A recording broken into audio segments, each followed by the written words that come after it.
Welcome back to the Curious Case channel, where we warm hearts with stories as comforting as your morning coffee or tea.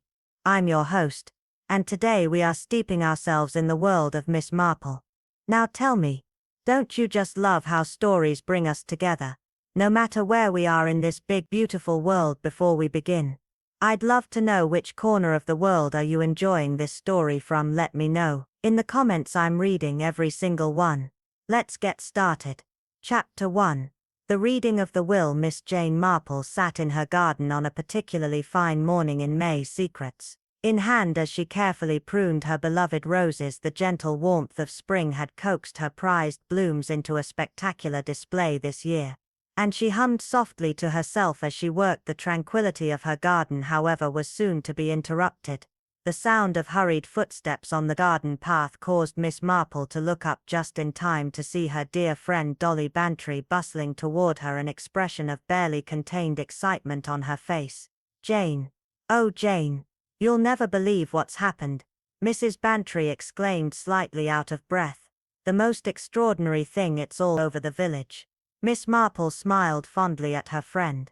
Mrs. Bantry had always possessed a certain enthusiasm for village news that Miss Marple found rather endearing if occasionally exhausting. "Good morning, Dolly. Do sit down and catch your breath," she said, indicating the garden chair beside her. "Whatever is the matter?" "It's about Richard Blackwood's will," Mrs. Bantry said, settling herself down. "You know he passed away last week. Heart failure, poor man. Well, they've just had the reading of the will, and my dear, such a scene. I had it from Mrs. Ferrick, who had it directly from her husband. Mr. Peck was the family solicitor, I believe?" Miss Marple asked, carefully placing her secrets down and giving her friend her full attention. "Yes, precisely, and thank goodness he was there to maintain some semblance of dignity, because according to him the Blackwood children were absolutely beside themselves." Miss Marple nodded thoughtfully. The Blackwoods were not strictly speaking her neighbors, as Blackwood Manor lay on the other side of St. Mary Me, but in a village of this size everyone knew everyone else's business to some degree. "I understood that Richard Blackwood was quite wealthy," she remarked. "Something to do with manufacturing, wasn't it?" "Industrial components," Mrs. Bantry confirmed. "Made a fortune during the war and never looked back. And that's precisely what has caused all the fuss. He's left practically everything to that young wife of his, Elaine." "Ah, yes," said Miss Marple. "The former secretary. I believe they married rather quickly, as I recall, 18 months ago," Mrs. Bantry said with a significant nod. "And she couldn't have been more than 35 to his 68. You can imagine what people said at the time." Miss Marple could indeed imagine, having lived in St. Mary Me long enough to know exactly how village gossip operated. A wealthy widower marrying his much younger secretary would have provided weeks of conversation fodder. "And now he's left her everything?" she inquired. "Everything of consequence," Mrs. Bantry confirmed with evident relish.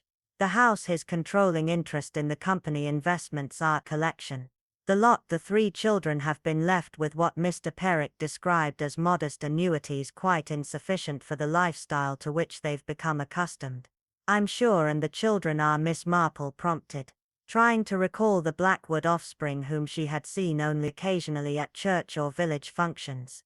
"James is the eldest, mid-40, very serious, works in the family business. Then there's Margaret, dreadfully sharp-tongued woman, never married. And Robert, the youngest, bit of a charmer, but rather aimless from what I gather. None of them ever seemed particularly fond of their stepmother." And now Mrs. Bantry trailed off meaningfully. "I imagine they're quite upset," Miss Marple said mildly. "Upset?" Mrs. Bantry's eyes widened. "James Blackwood apparently accused Elaine of manipulation and undue influence right there in Mr. Pethick's office. Margaret called her a digging harlot. Those were her exact words, according to Mrs. Pethick. And poor Robert had to physically restrain her from advancing on the widow." Miss Marple's pale blue eyes narrowed slightly. "How very unpleasant for Mrs. Blackwood." "That's not even the half of it," Mrs. Bantry continued eagerly. "The real shock is that apparently Richard had only changed his will quite recently, just a month before his death. Previously the estate had been divided more equitably among his children, with adequate provision for Elaine." "Of course I see," Miss Marple murmured. "That is rather significant." significant enough that James is already talking about contesting the will. Mrs. Bantry confirmed. I suspect we haven't heard the last of this particular drama. Miss Marple was about to respond when she noticed another figure approaching her garden gate. A slender woman dressed in elegant morning clothes. "I do believe that's Mrs. Blackwood herself," she remarked, causing Mrs. Bantry to turn around in her seat with barely disguised curiosity. Elaine Blackwood hesitated at the gate. Then, seeing that Miss Marple had noticed her, pushed it open and came up the garden path. She was an attractive woman with dark hair pulled back in a chignon, her complexion somewhat pale, perhaps from recent stress. "Good morning, Miss Marple," she said, her voice quiet but composed. "I hope I'm not intruding." "Not at all, my dear," Miss Marple replied kindly. "You know Mrs. Bantry, I believe?" "Yes. Of course. Good morning, Mrs. Bantry." Mrs. Bantry, suddenly conscious of having been discussing the newcomer only moments before, flushed slightly. "Mrs. Blackwood, please accept my condolences on your loss." "Thank you," Elaine said with a small nod. She turned back to Miss Marple. "I was wondering if I might speak with you, Miss Marple, in private. If possible. Colonel Melkett once mentioned that you have a certain wisdom about human nature. I find myself in need of such wisdom."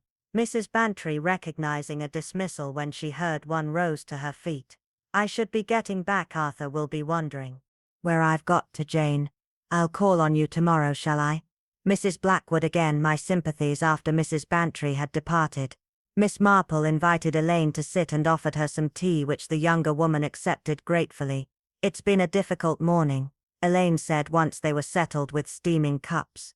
"I'm sure Mrs. Bantry was telling you about the reading of the will." "She did mention there had been some unpleasantness," Miss Marple acknowledged. Elaine gave a small bitter laugh. "That's putting it mildly. Richard's children hate me, Miss Marple. They've always resented me, but now they seem to positively despise me." "I'm very sorry to hear that," Miss Marple said gently. "It must be terribly difficult dealing with such animosity while grieving." "The truth is," Elaine continued, her fingers tightening around her teacup, "I didn't know Richard had changed his will so substantially. I tried to tell them that, but they wouldn't believe me. James called me a manipulative schemer to my face." Miss Marple observed her guest carefully. Despite her obvious distress, there was something oddly composed about Elaine Blackwood's demeanor, a certain steadiness that seemed at odds with her situation. "And have you any idea why your husband might have made such a significant change?" Elaine sighed. "Richard had been concerned about his children's financial judgment. James has made some questionable decisions at the company. Margaret spends excessively, and Robert," she paused, "Robert has gambling issues that Richard was very worried about, but I never imagined he would disinherit them to this extent." "I see," Miss Marple murmured. "And what is it that you think I might help you with, Mrs. Blackwood?" Elaine reached into her handbag and withdrew an envelope. "I've been receiving these. This is the third one." Miss Marple took the envelope and removed a single sheet of paper. On it, in letters cut from what appeared to be magazines, was a simple message. "He's gone. You're next. Have you shown these to the police?" Miss Marple asked, her voice sharp. "Not yet," Elaine admitted. "Wasn't sure. I thought perhaps it was just anger that it would pass, but after today's scene I'm not so certain. I think you should inform Inspector Slack immediately," Miss Marple advised. "These are serious threats, Mrs. Blackwood." "Yes, perhaps you're right," Elaine agreed, though she didn't sound entirely convinced. "There's something else though, something I haven't told anyone. The night before Richard died, I overheard him arguing with someone. I couldn't make out who it was, but he sounded quite distressed. The next morning he was dead." Miss Marple considered this information carefully. "Did you mention this to Dr. Haddock?" "No," Elaine shook her head. "Richard had been ill for some time. His heart was weak. Dr. Haddock said the death was entirely expected, if perhaps a bit sudden." A slight frown crossed Miss Marple's face. "Nevertheless, given these threats, perhaps it would be prudent to ensure there were no irregularities." Before Elaine could respond, they were interrupted by the arrival of a tall, distinguished elderly gentleman who Miss Marple immediately recognized as Mr. Pathick, the Blackwood family solicitor, and her own legal advisor. "Ah, Miss Marple," he said, removing his hat. "I was hoping to find you at home. And Mrs. Blackwood, good day to you." Elaine rose to her feet. I should be going anyway. Thank you for the tea, Miss Marple, and for listening. I'll consider your advice about the police. After Elaine had departed, Mr. Pathick took the vacated seat, his expression grave. I apologize for interrupting your conversation, he said, but I have a matter of some importance to discuss with you. Concerning the Blackwoods, I presume, Miss Marple inquired. Indeed, Richard Blackwood came to see me about 2 months ago. Shortly after changing his will, he made a rather unusual request. He said that if anything unusual occurred after his death, I was to consult with you. Miss Marple's eyebrows rose in surprise with me, but I barely knew the man. Nevertheless, he specifically mentioned you by name, said you had a unique perspective on human nature that might prove valuable. Mr. Pathick paused. Given the circumstances of the will reading today, and certain other factors, I felt it was time to honor his request. What other factors, Miss Marple? Asked. Richard died of heart failure as expected, given his condition, but the timing, just weeks after changing his will so dramatically, has raised questions. This morning I received a call from Elaine. Apparently someone broke into Blackwood Manor last night and ransacked Richard's study. Was anything taken? That's the curious thing, Mr. Pathick said. According to Elaine, nothing appears to be missing.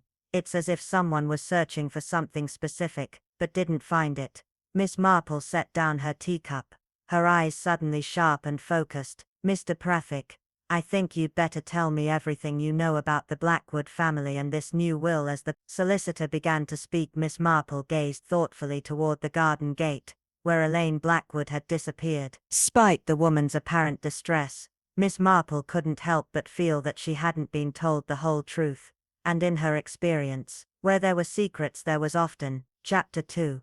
Letters from Beyond. The following morning, Miss Marple presented herself at Blackwood Manor under the pretext of helping Elaine catalogue the late Richard Blackwood's extensive library. The grand house set back from the main road behind raw gates had always struck Miss Marple as somewhat ostentatious for St. Mary, me, a testament to Richard Blackwood's wealth rather than taste. How kind of you to come, Miss Marple, Elaine said, leading her through the imposing entrance hall.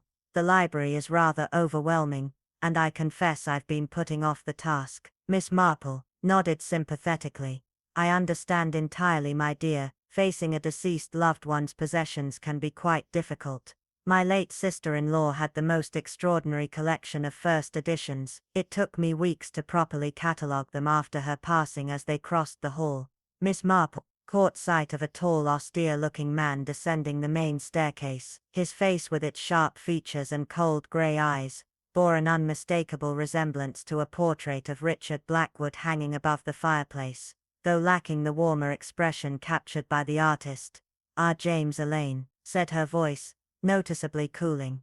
"This is Miss Marple from the village. She's kindly offered to help me catalogue your father's library." James Blackwood gave Miss Marple a cursory glance that bordered on dismissive. "My father's library will be dealt with when the will is contested," he said. "There's no need to inconvenience the locals." "Nevertheless," Elaine replied, with a controlled smile that didn't reach her eyes as the current legal owner of both house and contents, "I've accepted Miss Marple's assistance." A muscle twitched in James's jaw, but he merely inclined his head stiffly, and continued toward what Miss Marple presumed was the study. After he'd gone, Elaine exhaled softly. "You must forgive James," she said. "He's finding the situation difficult." "Quite understandable," Miss Marple murmured, though her sharp eyes had missed nothing of the exchange. The library proved to be a magnificent room spanning the eastern wing of the house, with floor-to-ceiling bookshelves and comfortable leather armchairs, positioned near tall windows. A woman sat in one of these chairs, a book open on her lap, though her attention was clearly elsewhere. She looked up sharply as they entered. "Margaret, you remember Miss Marple from the village?" Elaine said. The woman, thin with angular features that might have been attractive were they not set in an expression of perpetual discontent, closed her book with a snap. "Of course, the amateur detective, who involves herself in everyone's business." Miss Marple smiled pleasantly, undisturbed by the acerbic greeting. "How do you do, Miss Blackwood? I'm merely here to help with the library. Father's library was meant to come to me," Margaret said, rising from her chair. "I was the only one who shared his love of literature. But then he made many inexplicable decisions toward the end. Her pointed gaze at Elaine left no doubt as to what decision she considered most inexplicable. Margaret. Elaine began, but the other woman was already striding from the room back, rigid with disapproval. "Well," said Miss Marple after a moment, "shall we begin with the catalogue?" They worked steadily throughout the morning, with Miss Marple making meticulous notes while Elaine explained the general organization system. Around noon a younger man appeared in the doorway, handsome in a careless way with the same Blackwood features as his siblings, but softened his manner more relaxed. "Ella Hopkins wants to know about lunch arrangements," he said, then noticed Miss Marple. "Oh, hello. I'm Robert Blackwood. Miss Marple is helping me with the library." "Robert," Elaine explained. "Miss Marple. Would you care to join us for lunch?" "That's very kind, but I wouldn't want to impose on family time." Miss Marple demurred. Robert gave a short, humorous laugh. "Family time at Blackwood Manor isn't exactly Norman Rockwell these days. Please stay. It might make everyone behave for once." Despite her protests, Miss Marple found herself at the Blackwood dining table an hour later, observing the family dynamics with keen interest. James ate in stone-walled silence, occasionally checking his wristwatch impatiently. Margaret pushed food around her plate, making cutting remarks about the inadequacy of the new cook. Ella had hired Robert. Seemingly the most amiable of the siblings made valiant attempts at conversation, though Miss Marple noted the way his gaze flicked to a crystal decanter of whiskey on the sideboard with increasing frequency after lunch. Miss Marple requested to see Richard's desk, explaining that understanding his personal cataloging system might help with the library project. Elaine led her to the study, the same room James had headed to earlier, which showed clear signs of the break-in. Mr. Perrick had mentioned drawers had been pulled out, papers scattered, and books removed from shelves. "The police came yesterday," Elaine explained, "Inspector Slack, but they couldn't find any signs of forced entry. And as I said, nothing seems to be missing." Miss Marple ran her fingers lightly over the polished mahogany of Richard's desk. "Such an elegant piece, Victorian, isn't it? My father had a similar one with the most ingenious hidden compartments." Elaine looked surprised. "Hidden compartments?" "Oh yes," Miss Marple said enthusiastically. "Furniture makers of that period were very clever.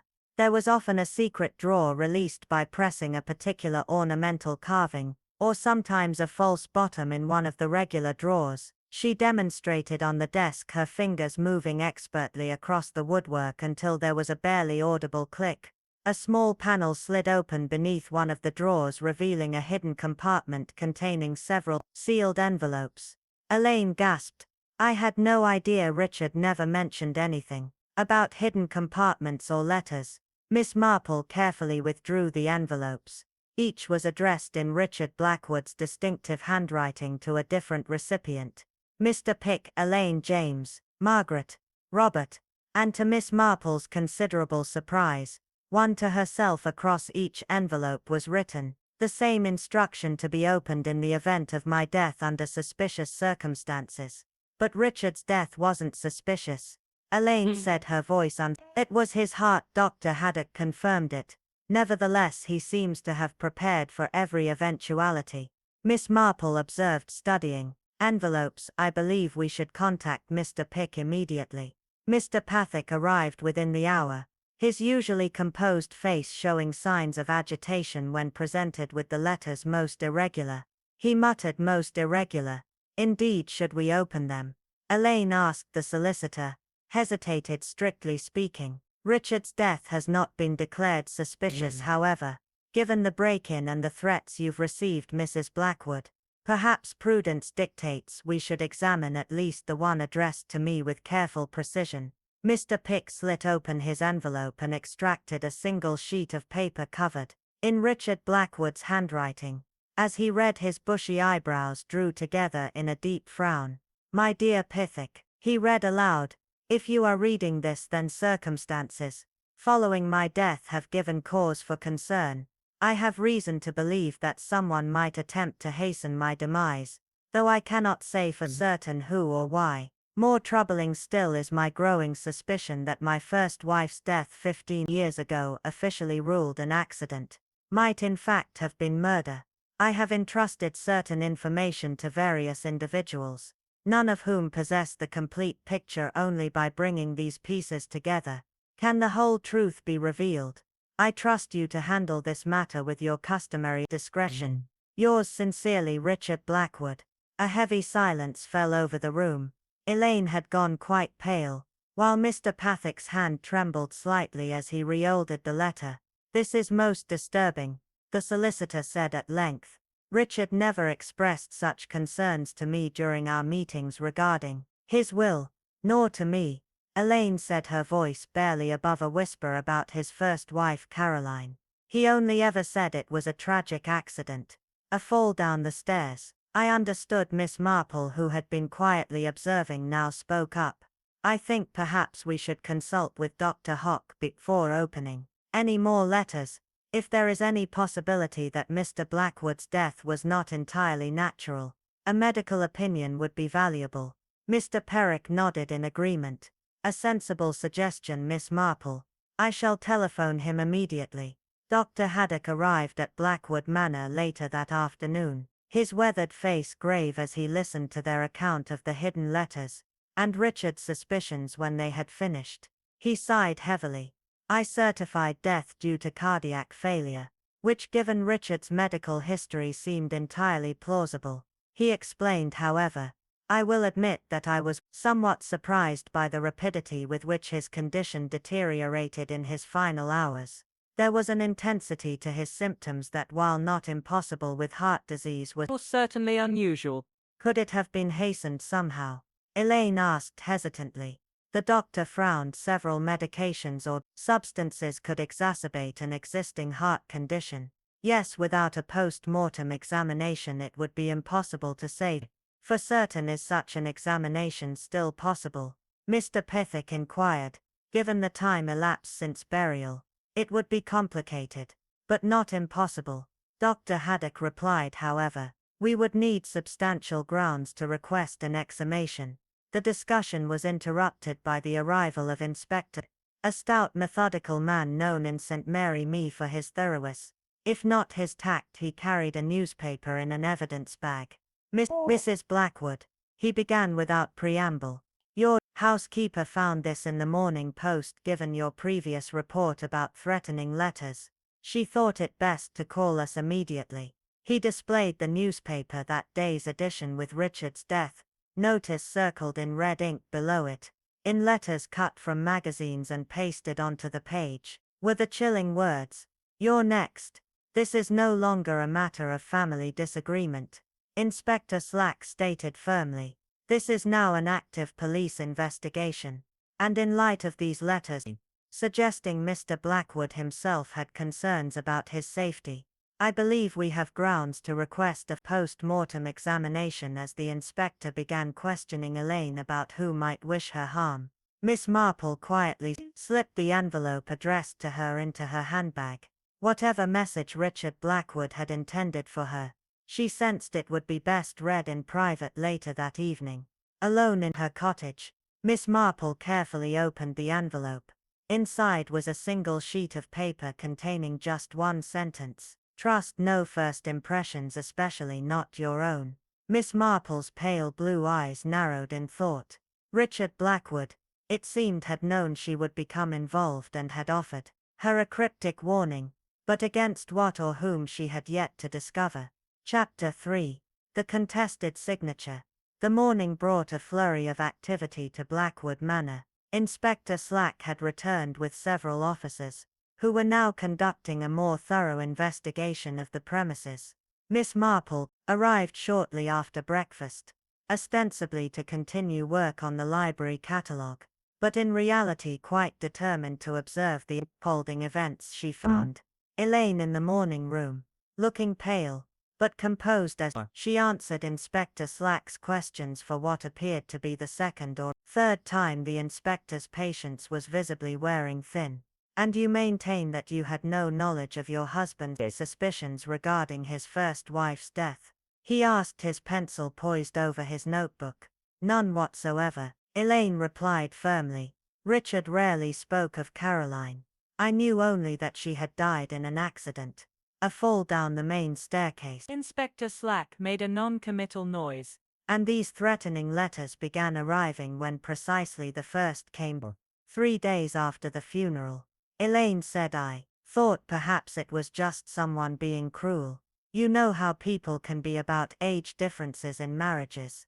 Miss Marple, arranging flowers in a nearby vase, and seemingly paying no attention to the conversation, noted the careful neutrality in Elaine's tone. Not for the first time she wondered at the young widow's remarkable composure under such trying circumstances. The interview was interrupted by the arrival of James Blackwood, accompanied by a thin, scholarly-looking gentleman whom he introduced as Mr. Appleby, a handwriting expert. James's manner was coldly triumphant. Inspector, he began without preamble, I am formally contesting my father's will on the grounds that his signature was forged. Mr. Appleby has examined samples of my father's handwriting from different periods, and has found significant discrepancies in the signature on the most recent will. Inspector Slack's eyes narrowed. That's a serious allegation, Mr. Blackwood. Indeed it is, James, replied one. I do not make lightly. Mr. Appleby is prepared to present his findings to the court. But I thought the police should be aware, given the other irregularities surrounding my father's death. Elaine had gone very still. This is absurd, she said quietly. Richard signed that will in Mr. Ferrick's presence. Are you suggesting that Mr. Pick, a solicitor of impeccable standing, was party to a forgery? I am suggesting, James, said his voice glacial, that in his final months my father was not always lucid. He may have signed documents without fully understanding their contents, or perhaps his signature was obtained through other means. The implication hung in the air like a poisonous cloud. Inspector Slack, sensing the mounting tension, intervened. Let's remain factual, shall we, Mr. Appleby? I'd like to see your analysis, Mrs. Blackwood. I suggest we contact Mr. Pick immediately. As the inspector led James and the handwriting expert to a table where they could spread out their documents, Miss Marple approached Elaine, who had sunk into a chair, her face ashen. I wonder, Miss Marple said conversationally, if I might see some examples of your husband's handwriting, various letters or notes, perhaps from different times. It would help me understand his organizational system for the library. Elaine looked up, momentarily confused by this apparent non sequitur, but then comprehension dawned in her eyes. Yes, of course he kept correspondence in his desk. I'm sure Inspector Slack wouldn't mind if we looked, since it might help establish the authenticity of his handwriting in Richard's study. Now thoroughly searched by the police, Elaine unlocked a drawer containing several folders of letters and documents. Miss Marple examined them carefully, her faded blue eyes missing nothing as she compared samples from different years. How curious, she murmured. After a while, what is it, Elaine asked, leaning closer. These signatures from last year. See how firm and confident the strokes are now. Compare them to these from just 2 months ago. Miss Marple pointed to later examples where the handwriting appeared shakier, less controlled. There is indeed a difference, but to my admittedly amateur eye it suggests physical deterioration rather than forgery. Elaine nodded slowly. Richard's hands would sometimes tremble in his final months. Dr. Haddock said it was related to his heart medication. I think we should show these to Inspector Slack, Miss Marple suggested, and perhaps Dr. Haddock could confirm the potential side effects of Mr. Blackwood's medication.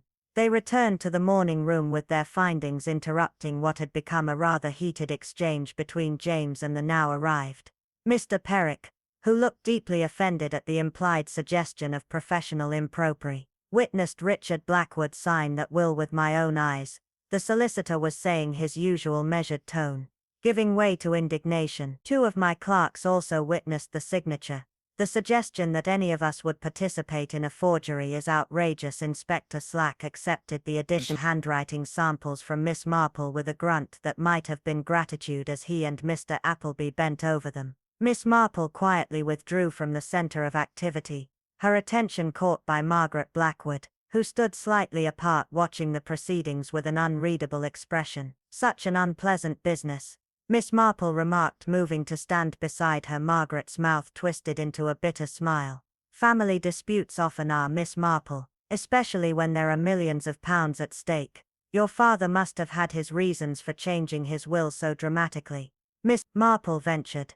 Oh, I'm sure he did, Margaret replied, her voice dripping with sarcasm. The same reason many aging men make fools of themselves. He was besotted with a younger woman.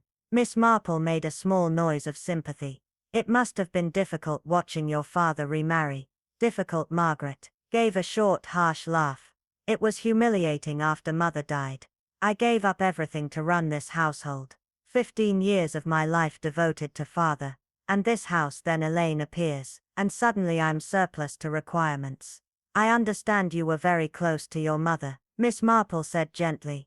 A shadow passed over Margaret's face. I was with her the day she died. Did you know that I heard her fall? That terrible sound. She broke off, composing herself. And now to learn that father suspected it wasn't an accident. After all, it's almost too much to bear. Miss Marple's eyes sharpened with interest. Have you shared these concerns with the police? What concerns? That father in his paranoid final months imagined conspiracies where none existed. No, Miss Marple, I have not. Margaret's tone had turned defensive. She glanced across the room to where Robert had just entered, looking somewhat disheveled. If you'll excuse me, I need to speak with my brother. As Margaret moved away, Miss Marple observed the brief, intense conversation between the siblings. Though she couldn't hear their words, their body language spoke volumes. Margaret, urgent and insistent. Robert, defensive then troubled. Miss Marple's contemplation was interrupted by Inspector Slack, announcing that he was taking the will and all samples of Richard Blackwood's handwriting into evidence for further expert analysis. James looked satisfied. Mr. Pethick offended. And Elaine simply tired. As the gathering began to disperse, Miss Marple found herself approached by Robert Blackwood, who had broken away from his sister. Miss Marple, isn't it? He said, attempting a charming smile that didn't quite reach his eyes. I understand you're helping Elaine with father's library. Very kind of you. Not at all, Miss Marple replied. I've always found libraries so fascinating. They reveal so much about their owners. Don't you think? I suppose they do, Robert agreed absently. He hesitated, then continued in a lower voice. Look, I wonder if I might have a word with you in private. It's about Elaine. Intrigued, Miss Marple allowed him to lead her to a quiet corner of the terrace, well away from the other family members. I feel I should tell you, Robert began, running a hand through his already tousled hair, that James and Margaret are quite wrong about Elaine. She's not the gold digger they make her out to be. Indeed, Miss Marple prompted. When he paused, the thing is, Robert continued, his voice lowered further, I've known Elaine longer than they realize. We met several times before father married her. Miss Marple's eyebrows rose fractionally. I see. No, not like that, Robert said quickly. It wasn't romantic. We met to discuss concerns about the family business. I had discovered some financial irregularities, transfers of funds that couldn't be explained. I suspected James was embezzling, and you confided this to Elaine, rather than your father directly. Robert looked uncomfortable. Father and I had a strained relationship. He thought I was irresponsible, unable to manage money, which to be fair wasn't entirely untrue. But he wouldn't have believed me about James without proof. So Elaine helped you gather evidence. Miss Marple suggested she tried. As father's secretary, she had access to certain records, but before we could confirm anything, father proposed to her. After that, she felt it would be inappropriate to continue our investigation. Roberts, I've always wondered if father changed his will because he discovered something about James on his own. Their conversation was interrupted by the arrival of Nurse Caravan, who had attended Richard in his final weeks. She had come to collect some personal items left at the house, and was now speaking with Inspector Slack. Near the entrance hall, Miss Marple, excusing herself from Robert, drifted closer, her keen ears picking up the exchange. Mr. Blackwood was taking additional medication in his final weeks. Nurse Caravan was saying pills that weren't prescribed by Dr. Haddock.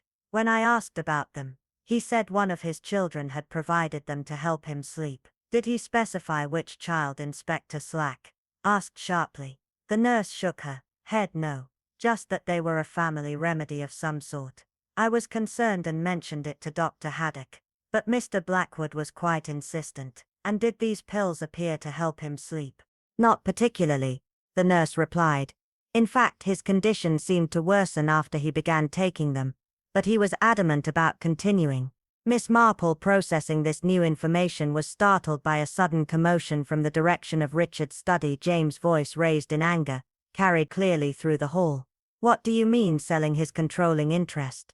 He couldn't possibly. Miss Marple followed Inspector Slack to the study, where they found James confronting Mr. Pick, a letter clutched in his hand. "Is something the matter?" Inspector Slack inquired. James turned, his face flushed with anger. "This letter from Father's business partner in London. Apparently Father had been discussing selling his controlling interest in the company to a competitor, no less." "It's preposterous." Mr. Ferrick cleared his throat. "Richard did mention exploring such options during our last meeting. He seemed concerned about the company's future direction. This is her influence." James spat, gesturing toward Elaine, who had followed them into the room. "She poisoned him against his own family, his own legacy." "That's not true," Elaine protested. "Richard was worried about financial inconsistencies in the company accounts. He never specified what they were, but he was deeply troubled." The accusation hung in the air, creating a palpable tension. Inspector Slack, ever practical, intervened once again. "I believe we've all had quite enough excitement for one morning. I'll be taking statements from each of you individually throughout the day. In the meantime, I must ask that no one leaves the area without informing me first." As the group dispersed, Miss Marple found herself walking alongside Elaine toward the library, where they had ostensibly been heading all morning. "There was another letter from Richard," Elaine said softly, once they were alone in our bedroom. "I found it this morning, hidden in a copy of Jane Eyre, the book he gave me when he proposed." She withdrew an envelope from her pocket. "It warns me not to trust anyone in the family, and mentions the existence of a second will hidden where only you would think to look.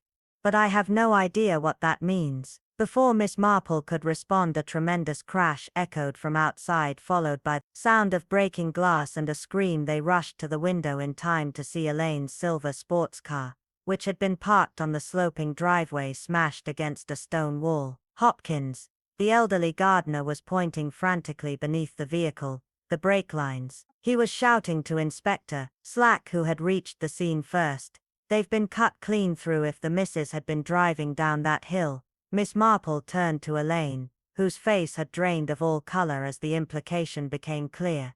Someone had not only threatened her life but had now actively attempted to take it. "Believe," Miss Marple said quietly, "that we must find that second will with all possible haste. Whoever is behind these attempts clearly fears what it might contain." Chapter 4. Family Skeletons. The attempted sabotage of Elaine's car had profound repercussions. Inspector Slack, no longer viewing the matter as merely threatening letters, had insisted that Elaine accept police protection. A young constable now stood sentry at Blackwood Manor, much to the visible irritation of James and Margaret. Miss Marple, having witnessed the discovery of the cut brake lines, had quietly returned to her cottage, her mind working methodically through the puzzle before her. Richard Blackwood's cryptic message to her, "Trust no first impressions, especially not your own," suggested that something or someone in this case was not as they appeared. The following morning, she made her way to the vicarage, where she knew the Reverend Leonard Clement's wife Griselda to be an inexhaustible source of village gossip. Griselda welcomed her with tea and fresh-baked scone. Eager to hear the latest developments. "Is it true that someone tried to kill Mrs. Blackwood?" Griselda asked, her eyes wide with the delicious horror of genuine scandal in their quiet village. "There was an incident with her car," Miss Marple replied cautiously. "The police are investigating." "How extraordinary. First, Richard Blackwood changes his will to cut out his children. Then he dies suddenly, and now someone's trying to harm his widow." Griselda shook her head. "It all seems so theatrical indeed," Miss Marple murmured. "I wonder, Griselda, what do you recall about the death of Richard's first wife, Caroline?" "I believe her name was." Griselda's brow furrowed in concentration. "That was before we came to St. Mary Me. But I've heard people talk about it. A terrible accident. She fell down the main staircase at Blackwood Manor, broke her neck." "I believe. Did people speak of it as unusual in any way?" "Well," Griselda lowered her voice, though they were quite alone, "Mrs. Price Ridley once hinted that there was something odd about the timing. Apparently Richard Blackwood had taken out a rather substantial life insurance policy on Caroline. Not long before her death, the payout apparently saved him from some financial difficulty. Miss Marple's eyebrows rose slightly. Financial difficulty. Richard Blackwood was one of the wealthiest men in the county. Not always. From what I gather, Griselda replied, there was some trouble with the business around that time. Patents that went missing, I think, but then after Caroline's death, Richard somehow recovered them. Quite the turnaround. They say Miss Marple filed this information away carefully. The Blackwood children must have been quite young when they lost their mother. James would have been in his late 20s. I suppose Margaret in her mid-20s and Robert just a university student. Griselda poured more tea. It must have been dreadful for them. Yes, Miss Marple agreed thoughtfully. The loss of a parent is always difficult, especially in such circumstances after leaving the vicarage. Miss Marple paid a visit to Colonel Bantry, who had known Richard Blackwood for many years through various county committees and business associations. She found him in his garden pruning roses with military precision. Blackwood, the colonel, repeated when she inquired. Shrewd businessman. Very shrewd. Not always the most scrupulous. If you take my meaning. In what way, Miss Marple? Asked innocently. Colonel Bantry harumphed. There was that business with the patents, technical specifications for some new manufacturing process. The story was that they'd gone missing, nearly bankrupting the company. Then after Caroline's unfortunate accident, Richard suddenly found them again. Very convenient timing. Do you think there might have been some impropriety? Hard to say.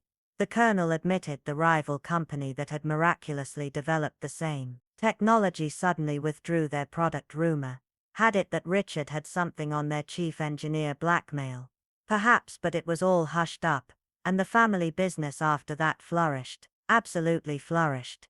James took a more active role. He's got a head for figures that one cold as ice. Mind you, but effective. Colonel Bantry snipped a withered rose with particular vigor.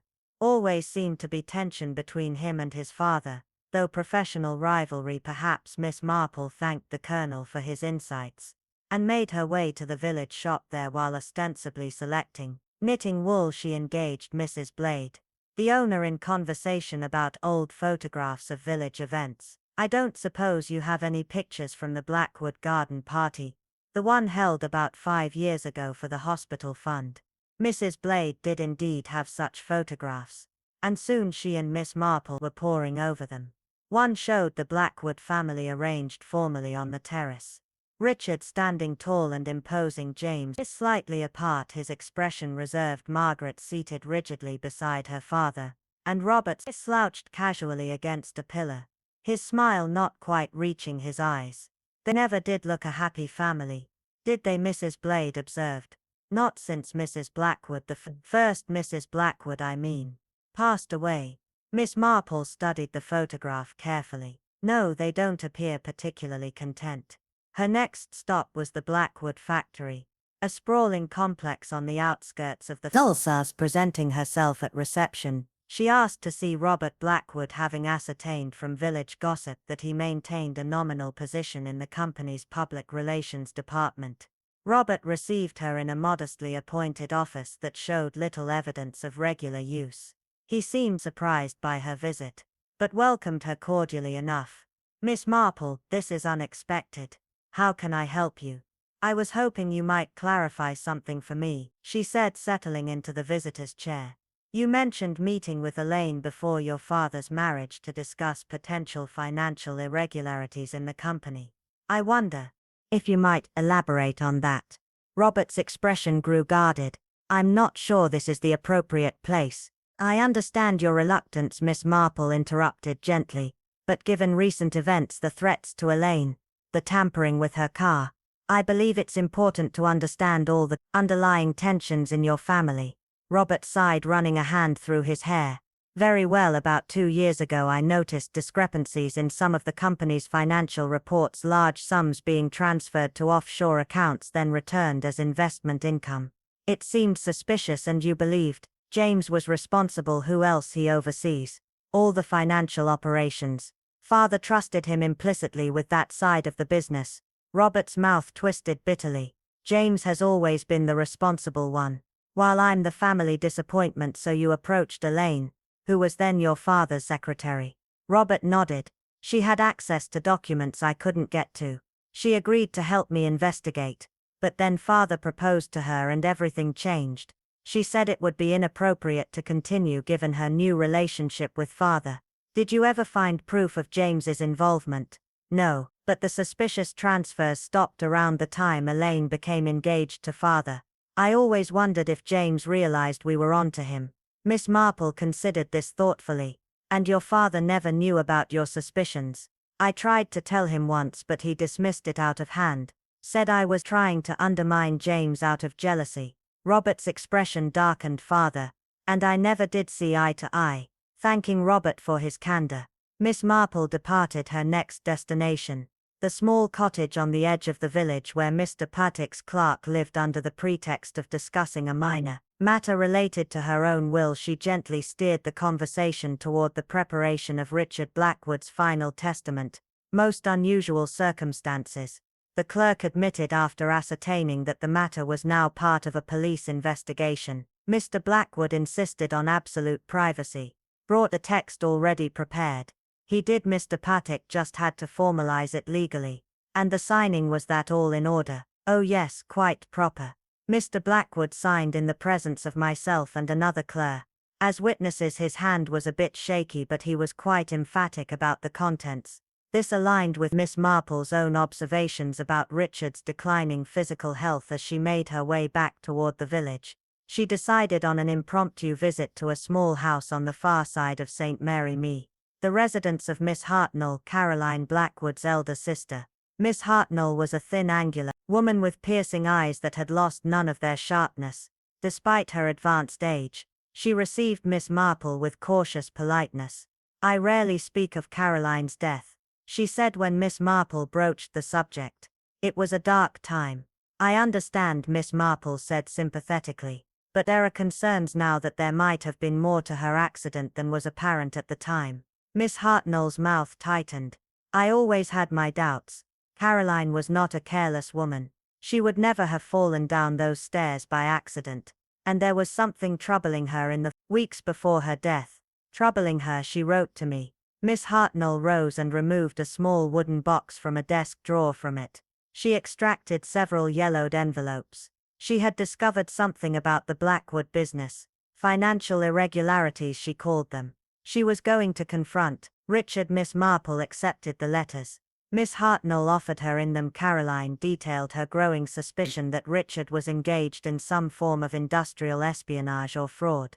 Though she was vague about the specifics, the last letter came just 3 days before she died. Miss Hartnell said quietly. She wrote that she had found proof and would no longer remain silent. Did you share these with the police at the time? Miss Hartnell shook her head. Caroline's death was ruled an accident. Richard was devastated. Or appeared to be. I had no concrete evidence. Only my sister's suspicions, and there were the children to consider. The children, Miss Marple murmured. How did they respond to their mother's death? James was stoic as always. Margaret was distraught. She and Caroline were very close. And Robert? Miss Hartnell paused. Robert was away at university by the time he returned. It was all over as Miss Marple left Miss Hartnell's cottage. Her mind was working feverishly to connect the various threads of information she had gathered. The picture emerging was complex and troubling. A family built on secrets, resentments, and possibly murder. Her contemplation was interrupted by the sight of Inspector Slack's car parked outside Blackwood Manor, quickening her pace. She arrived to find a scene of barely contained chaos. Inspector Slack was questioning James Blackwood in the entrance hall, his tone decidedly accusatory. You claim you were at your club in London yesterday afternoon. Yet we have a witness who saw you near the garage shortly before Mrs. Blackwood's car was tampered with. Slack was saying. James's face was flushed with anger. Your witness is mistaken. I was in London from noon until late evening. Dozens of people can confirm my whereabouts, and yet your credit card shows no charges. In London yesterday. Slack counted. No train ticket, no lunch at your club. Nothing. I used cash. James snapped. Is that a crime? Now Margaret, hovering nearby, interrupted. This is absurd, Inspector. My brother is not a saboteur or a murderer. Where is Mrs. Blackwood now? Miss Marple inquired quietly of the uniformed constable, standing by the door upstairs. Mom with the police doctor. She collapsed about an hour ago. Exhaustion, they think. Concerned Miss Marple made her way up to Elaine's bedroom, where she found the young widow pale and drawn, but conscious Dr. Haddock at her bedside. Miss Marple, Elaine said, weakly, I'm afraid I'm not being a very good hostess today. Never mind that, Miss Marple replied kindly. You must rest. Dr. Haddock drew Miss Marple aside. I've given her a mild sedative. The stress of the situation is taking its toll. That combined with her condition. Her condition, Miss Marple repeated. The doctor looked surprised. I assumed she had told you.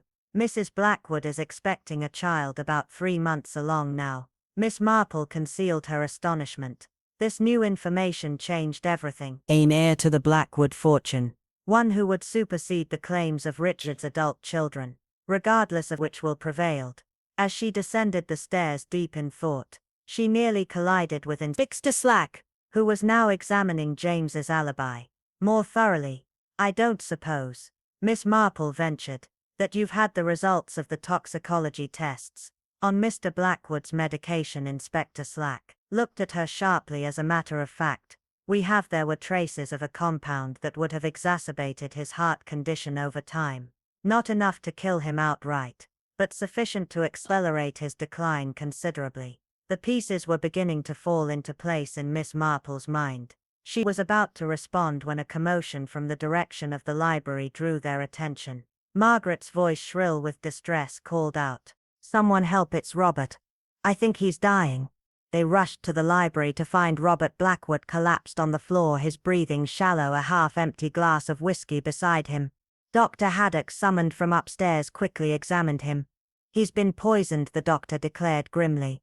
The same substance found in Richard's medication, if I'm not mistaken. But in a much higher dose. We need to get him to a hospital immediately. As Robert was rushed away in an ambulance, Miss Marple surveyed the scene. The whiskey decanter on the library sideboard, she noted, was Robert's preferred drink, a fact known to everyone in the household. Inspector Slack, his face grim, turned to James and Margaret. I believe I have sufficient grounds to make an arrest, James Blackwood. I am arresting you on suspicion of the attempted murder of your brother Robert Blackwood, and of attempting to cause grievous bodily harm to Elaine Blackwood by tampering with her vehicle. As James protested his innocence and Margaret looked on in horror, Miss Marple remained silent, her pale blue eyes observing every reaction. Something was not quite right with the inspector's conclusion, but she needed one final piece of evidence to complete the picture, evidence she believed might be found in that elusive second will. Chapter 5. The Secret Will. The poisoning of Robert Blackwood cast a pall over the household while the young man fought for his life in hospital. James Blackwood found himself released on bail after Mr. Ferrick provided a compelling character reference and arranged for a substantial shitty. Miss Marple, watching these developments from a discreet distance, had not been idle. Richard Blackwood's cryptic message to her, along with Elaine's mention of a second will hidden where only you would think to look, had set her mind working on the puzzle with characteristic methodical precision. The day after James's release, she paid a visit to Elaine, who remained under police protection at Blackwood Manor. She found the young widow in the conservatory, pale but composed, arranging flowers with careful attention. Miss Marple, Elaine greeted her with a warm smile. I'm glad you've come. The house feels like a prison with police at every entrance, and the family. Well, the family situation is hardly comfortable.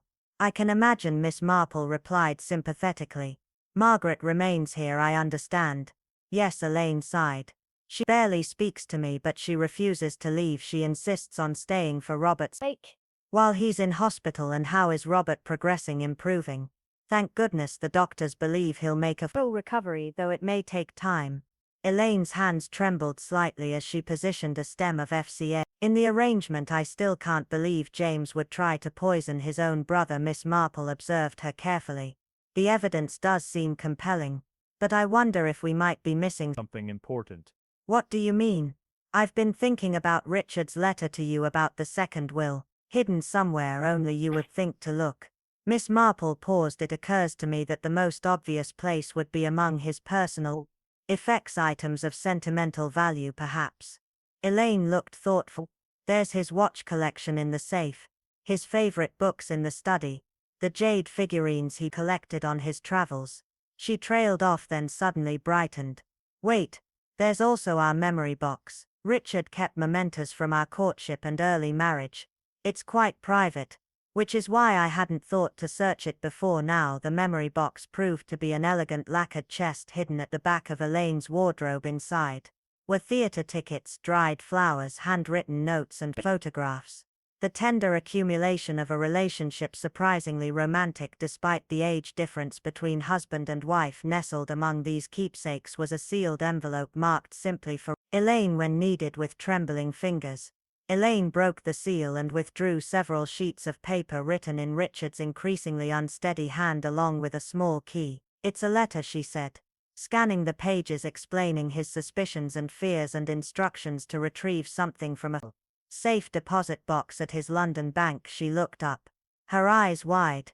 Miss Marple, he believed someone was trying to kill him. And he names names before Miss Marple could respond. They were interrupted by Inspector Slack, who had come to inform Elaine that the toxicology reports had confirmed the presence of the same poison in both Richard's medication and the whiskey that had nearly killed Robert. "And there's more," the inspector added grimly. "We've found traces of the substance in James Blackwood's desk drawer at the company offices. The case against him is building." "Inspector," Miss Marple interjected, "I believe you should see this." She indicated the letter Elaine had just discovered. "It may provide additional context to your investigation." Inspector Slack read the document with increasing interest.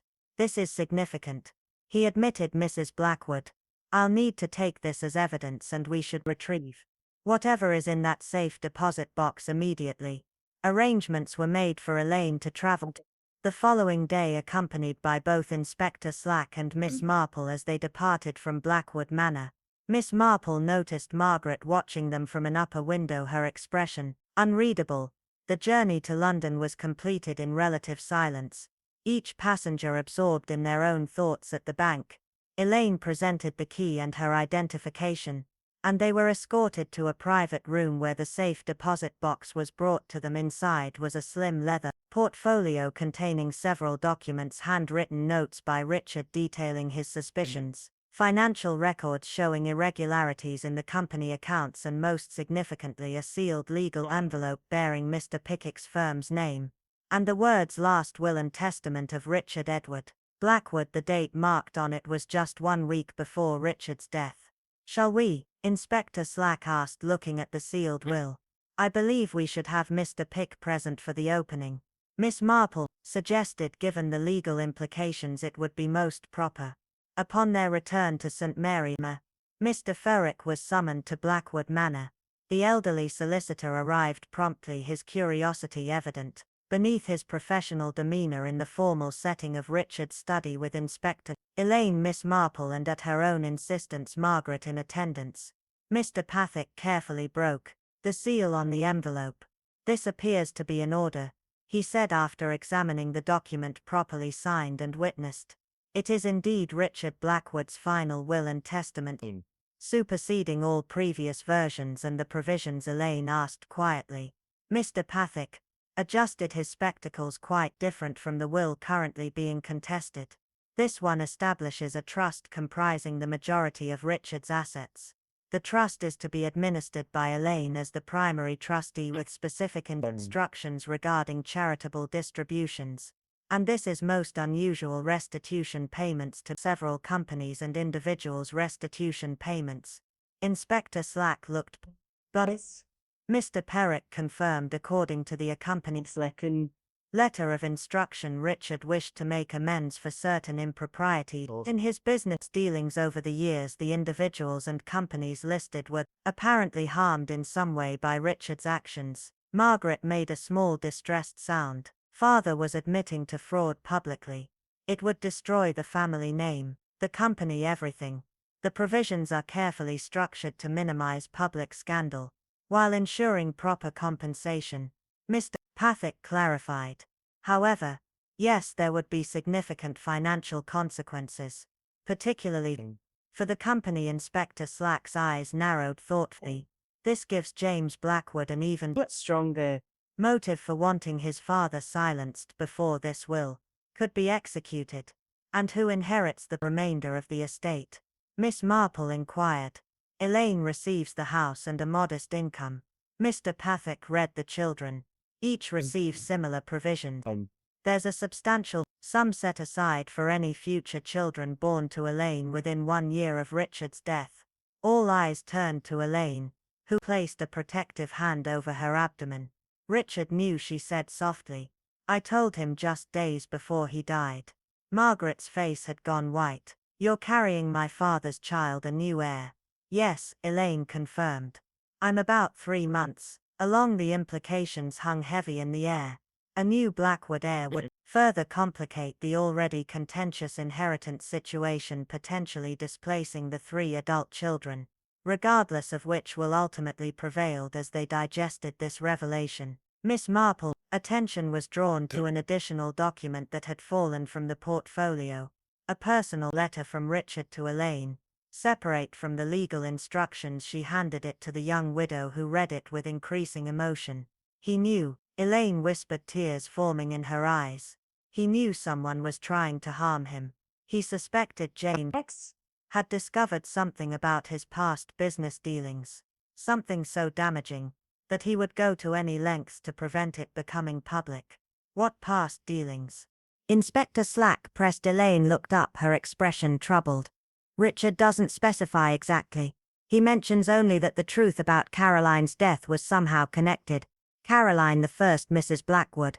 Miss Marple clarified, though she had already begun to connect certain threads in her mind. Yes, Margaret interjected sharply. My mother. She died 15 years ago, an accident on the main staircase. At least it was ruled an accident. Miss Marple's pale blue eyes met Margaret's dark ones. And you have doubted that ruling all these years, haven't you, Miss Blackwood? I was there that day, Margaret said, her voice suddenly hollow. I heard them arguing before it happened. Mother had discovered something about father's business, some betrayal or fraud. She threatened to expose him.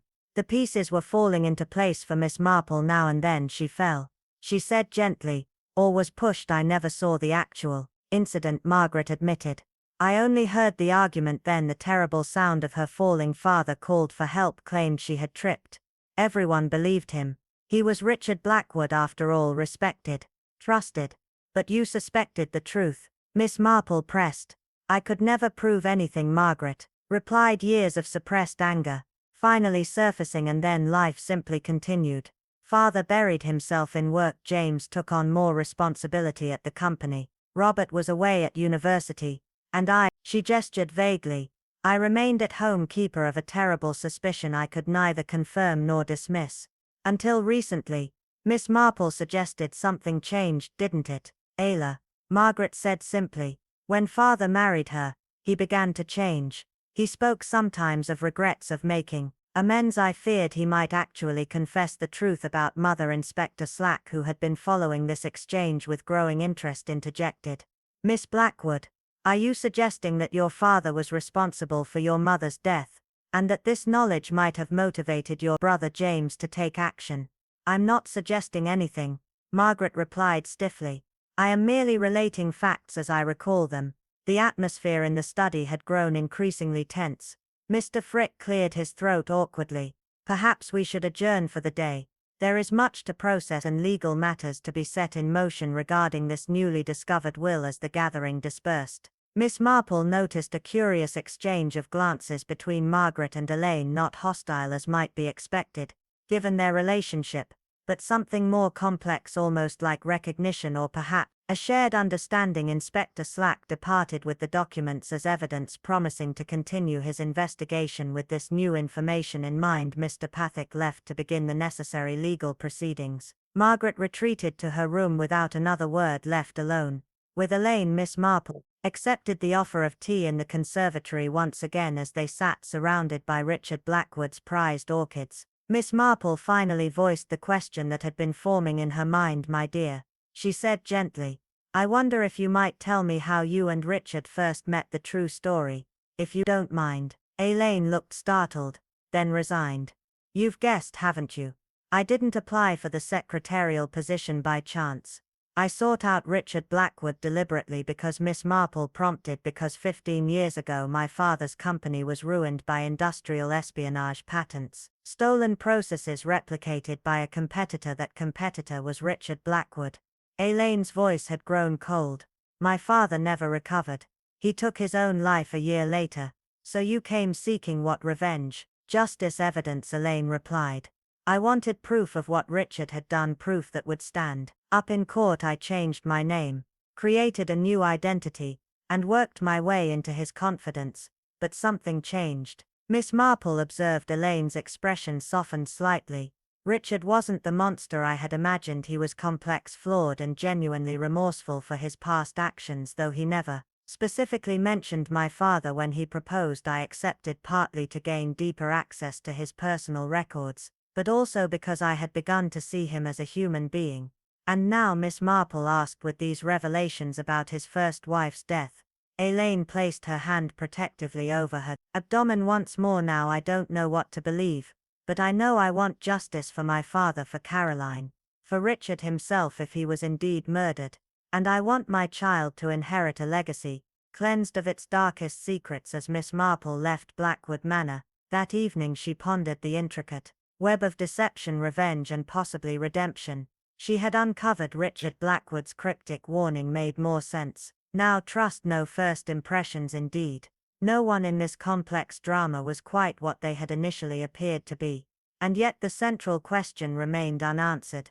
Who had poisoned Richard Blackwood, and later attempted to poison Robert? The evidence pointed to James, but Miss Marple's instincts told her there might be yet another layer to this mystery. One final secret still waiting to be revealed. Chapter 6. Justice from the Grave. 3 days after Robert's poisoning, Miss Marple arranged a gathering at Blackwood Manor. The drawing room had an atmosphere of barely suppressed tension as the participants assembled. Inspector Slack looking official and somewhat impatient, Mr. Pathick dignified yet troubled, Elaine pale but composed, James recently released on bail, his face set in defiant lines, and Margaret thin and anxious, her eyes darting between the other attendees. Robert, still recovering in hospital, was the only absent family member. His condition had stabilized, but the doctors had advised against his discharge for at least another week. I've asked you all here, Miss Marple began in her gentle, slightly apologetic manner, because I believe we now have all the pieces necessary to understand what has truly been happening in the Blackwood family. I failed to see what a village spinster can contribute that police investigation has not already uncovered, James said coldly. Inspector Slack shifted uncomfortably. Mr. Blackwood, I suggest you listen to Miss Marple. Her insights have proven valuable in previous cases. Miss Marple smiled briefly at the inspector before continuing. The safe deposit box mentioned in Richard's note to Elaine has been located and opened. It contained not a will as we expected, but something perhaps more revealing, a detailed account of Richard's suspicions and evidence he had gathered. Mr. Pick cleared his throat. I have examined the documents and they are indeed most disturbing. Richard had been conducting his own private investigation for several years, investigation into what Margaret demanded, into the death of your mother Caroline, Miss Marple replied softly, and into certain business practices at Blackwood Industries. The room fell silent. Miss Marple turned to James, her pale blue eyes suddenly sharp and penetrating. 15 years ago, your mother discovered evidence of your father's fraudulent business practices, specifically that he had stolen patents from a competitor before she could expose him. Richard arranged her accident. You knew the truth, didn't you, James? You discovered it somehow but lacked proof. James's face remained impassive, but a muscle twitched in his jaw. I suspected, he admitted after a moment. Mother had confided some of her concerns to me before her death. Afterward the business made a miraculous recovery. It wasn't difficult to connect the dots. So you worked alongside your father all these years knowing he was responsible for your mother's death? Elaine asked, her voice tinged with horror. I had no proof, James replied tightly. And there was the business to consider, family legacy, employees who depended on us. I compartmentalized. But you never forgave him, Miss Marple observed. No, James acknowledged, his voice barely audible. I never did. Miss Marple nodded as if confirming something to herself. Richard in his final years experienced genuine remorse. His relationship with Elaine sparked a desire to make amends. His changed will wasn't just about providing for his new wife but about making restitution. The bulk of the estate was to be held in trust with Elaine, as trustee to compensate the families harmed by his earlier business practices. Mr. Perrick nodded. That is correct. Richard confessed certain improprieties to me when preparing his will. His plan for restitution satisfied my ethical concerns about the source of his wealth. When James discovered his father's intentions, perhaps by accessing his correspondence or overhearing conversations, he realized both financial ruin and exposure of family secrets were imminent. Miss Marple continued.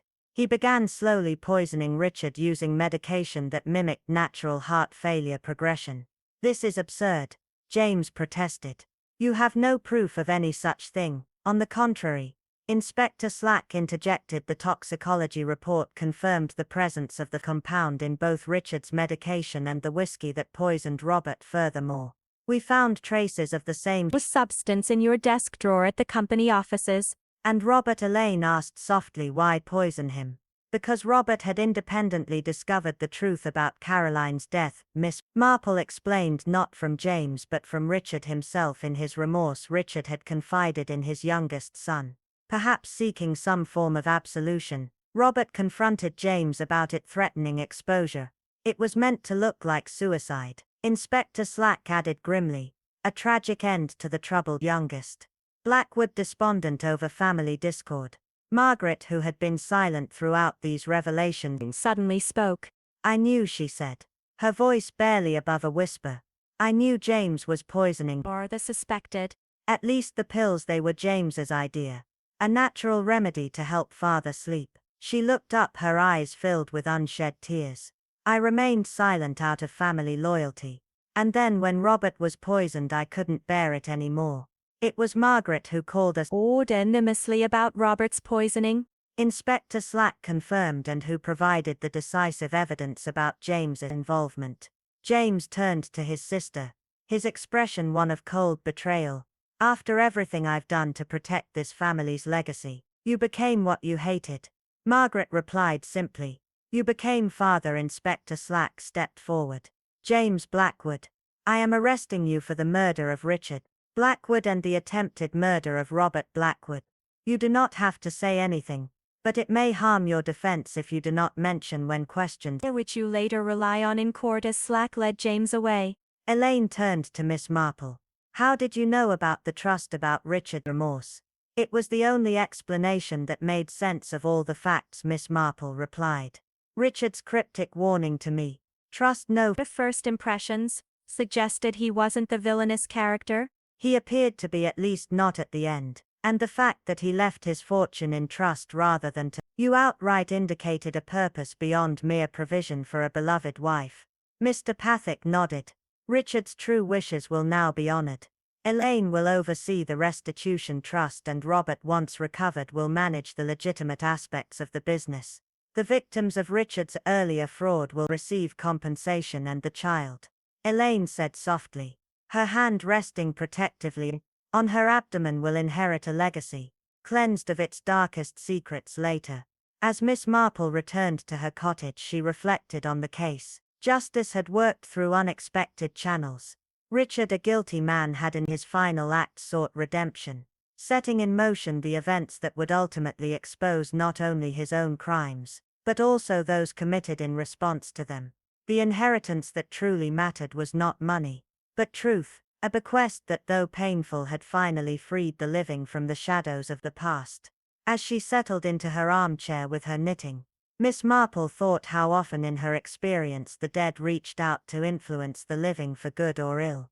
In this case, Richard Blackwood had achieved from beyond the grave what he had failed to accomplish in life, a kind of justice, imperfect perhaps, but justice nonetheless.